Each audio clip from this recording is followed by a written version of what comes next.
Why would Vought want that? Why would Homelander want that?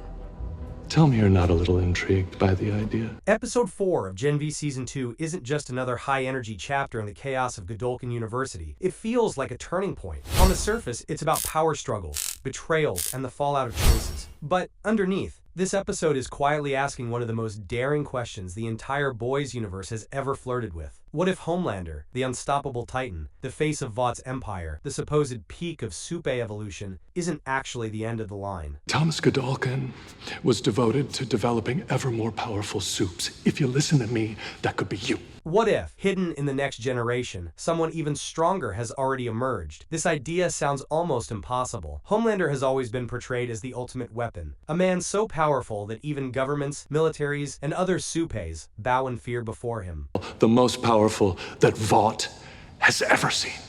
Yeah, right.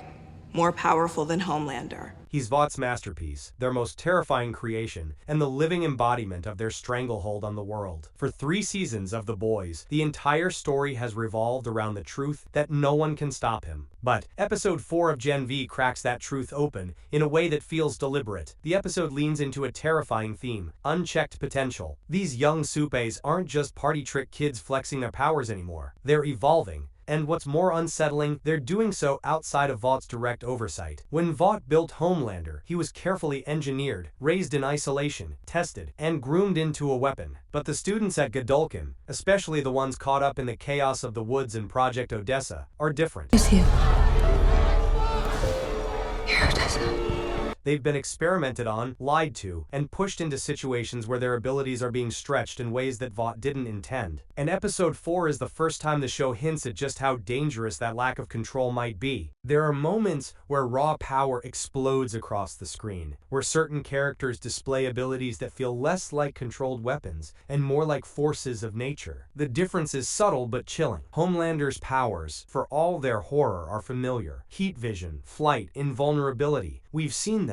We've felt their impact. But in Episode 4, the show teases something else. Something that doesn't have neat edges. It's messy, unpredictable, and limitless. And that's where the terrifying thought creeps in. What if one of these students isn't just another Supe? What if there's something more? The brilliance of how Gen V handles this is that it never outright tells us who the threat is. It doesn't drop a neon sign saying, "This one is stronger than Homelander." Instead, it layers in the possibility through tension, through the way certain characters react to their own powers, and through the growing realization that Godolkin has never been about education. It's been about weaponization. And when you combine that with what we now know about the Woods, Odessa, and the Cypher, the puzzle pieces start clicking into place. The Woods was the first big crack in Vaught's story. It revealed the brutal truth that Godolkin wasn't just a school. It was a laboratory. Students were being locked away, dissected, tested, and pushed to their breaking points. That alone was horrifying. But Odessa expands the scope. It suggests that this isn't just about one school, one experiment, or even one generation. Odessa hints at a larger operation, one that could be global in scale, where Vought and whoever works with them are pushing Supe evolution forward in ways the public can't even imagine. If the Woods was the basement, Odessa is the blueprint for the skyscraper. And the Cypher? That's the record of it all. The Cypher is proof that someone has been tracking the results, cataloging the failures, and maybe even hiding the successes. So when Episode 4 suggests that one of these kids might actually rival Homelander, it's not just a random twist, it's the natural progression of Vaught's obsession. Homelander may have been their masterpiece, but he was also their prototype. And prototypes are always followed by something newer, something stronger, something more refined. The chilling part is that the show doesn't let us forget how dangerous that possibility is. Because if someone stronger than Homelander exists, that doesn't automatically make them the hero who can save the world. In fact, it could make things worse. Homelander is terrifying, yes, but he's also flawed.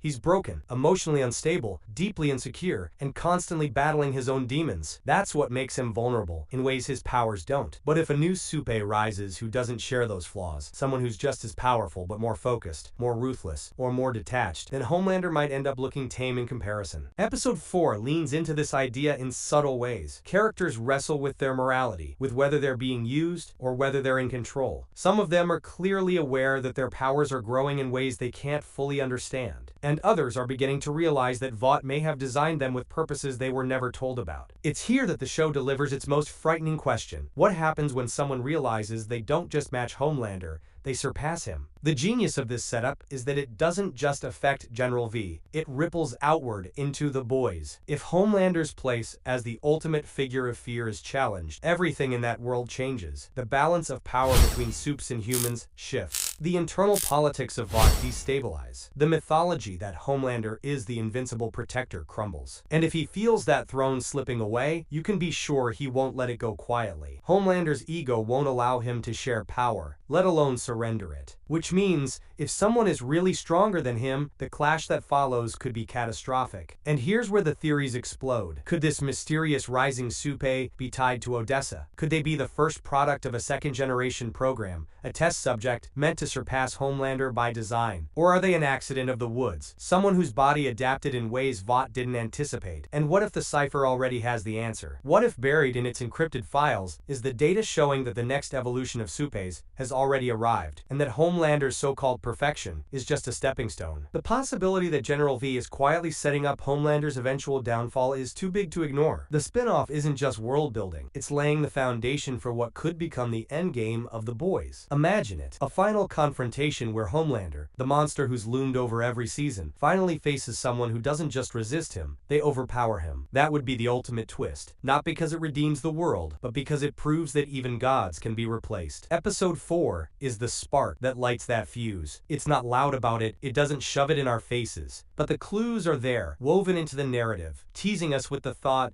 that the throne Homelander sits on may not be eternal. And if General V is brave enough to follow through, then we're not just watching a spin-off anymore. We're watching the rise of a new apex predator, one who could redefine the entire hierarchy of power. And that's what makes episode 4 so electrifying. It isn't just about what happens in the moment, it's about what it implies. The quiet suggestion that somewhere in the chaos of Godolkin, a student may already be carrying the power to bring Homelander to his knees. And if that's true, then the question isn't if it will happen, it's when. Cypher does not have compound V in his blood, or at least that is what Marie sensed. After that reveal halfway through the episode and the group's plan to catch the villain admitting to his secret, things were looking way too easy for the heroes. So far, Cypher had presented himself as an all-powerful figure. As such, it made no sense to have the villain be easily taken care of halfway through season 2. Things had to go wrong, and Cypher seems to have so much more to teach Marie. I find his dynamic with her quite intriguing. Not only was Cypher there for Marie's birth, but he also knew exactly how to train her. He told Marie that she could become even more powerful than the boys Homelander. Like her, I can't wait to find out what he means by that. I'm partly glad the hero's plan to handle Cypher failed. Linklater makes the character menacing and fun at the same time. It is a delight to watch him outsmart everyone.